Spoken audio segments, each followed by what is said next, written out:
I've been around these meetings for a couple of years.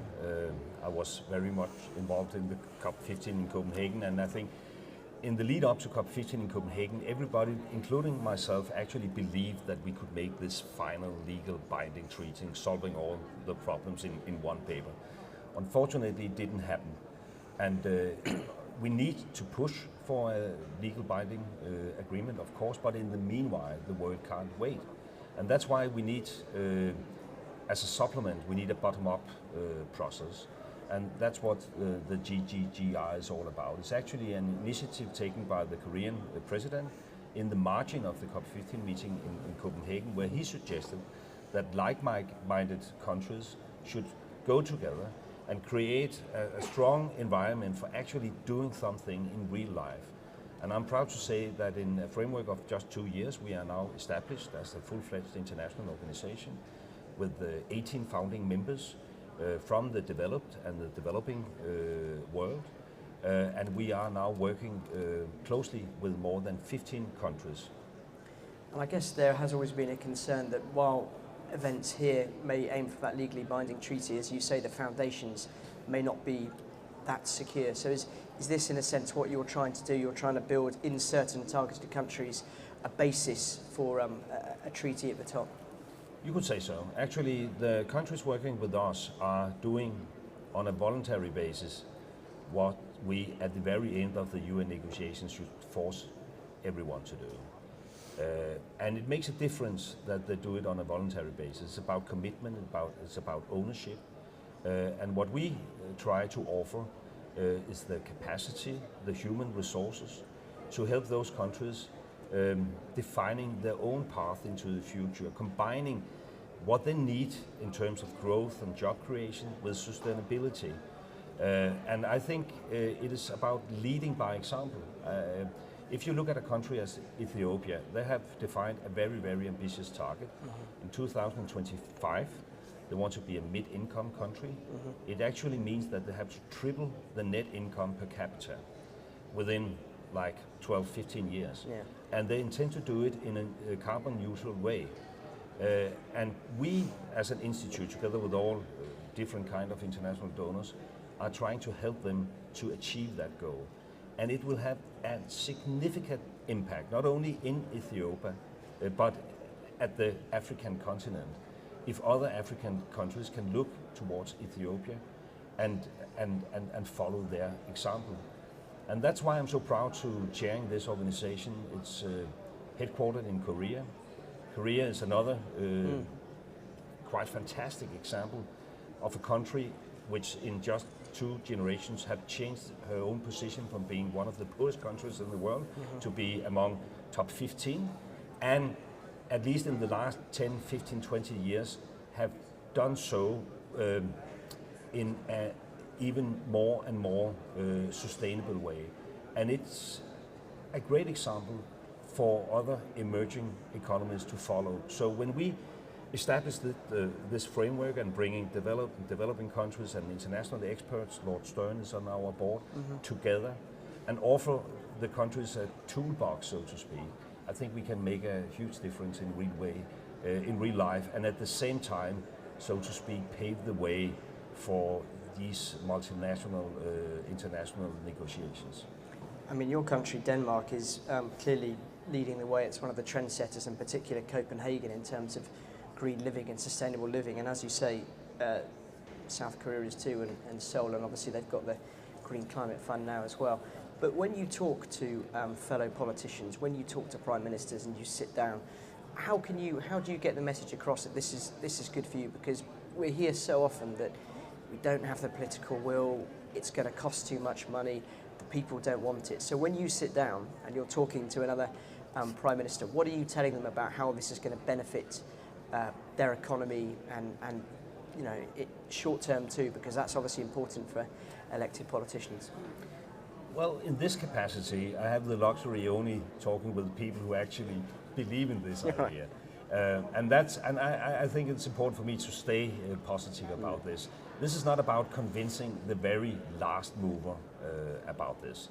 This is about bringing people on board who can see that this is actually in their own interest.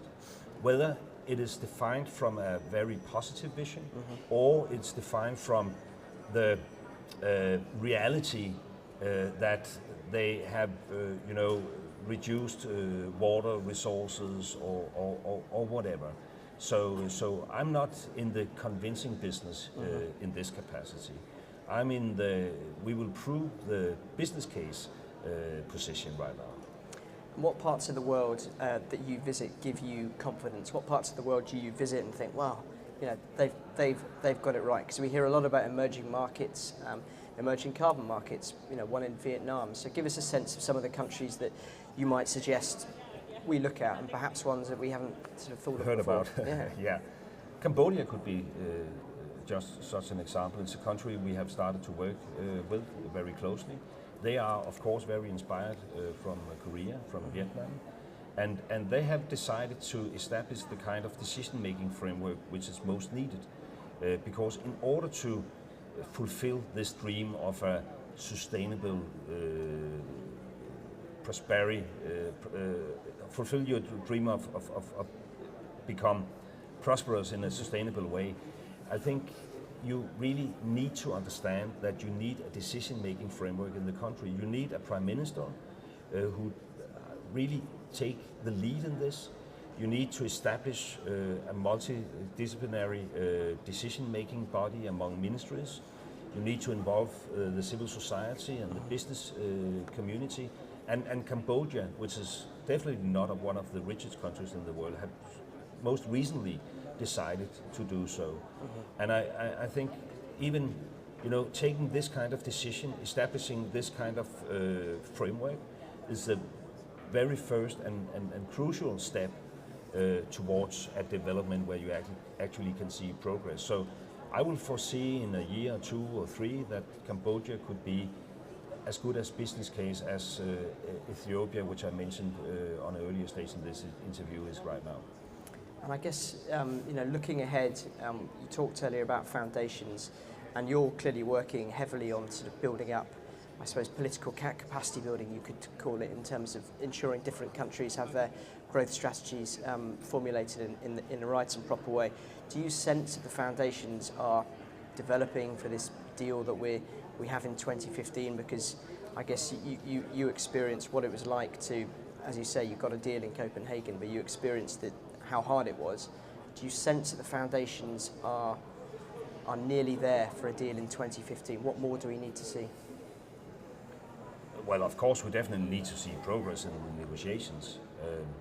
And I guess in the meanwhile, we need to see clear examples of countries actually succeeding in pursuing these goals.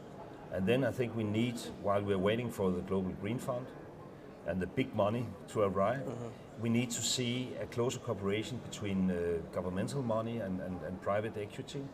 And I think we could play a role here as well. We have just had a side event about these bottom-up financing instruments.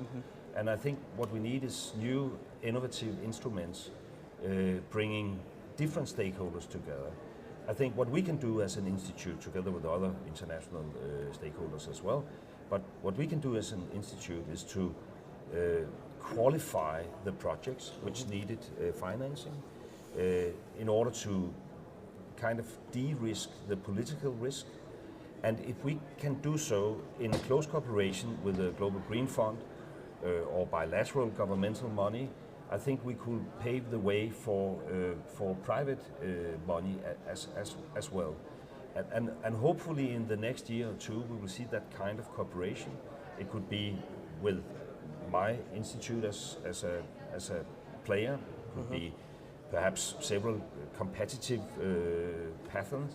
And I think we need that to convince the more hesitative countries that they actually have to get into the pockets and deliver some money to the Global Green Fund. So it's about getting business rolling and taking out the political risk, so the politicians don't have to be nervous when they go to one of these big conferences with a deal looming. That's a part of it. Depoliticize, yes, to take the politics out of it, so to speak.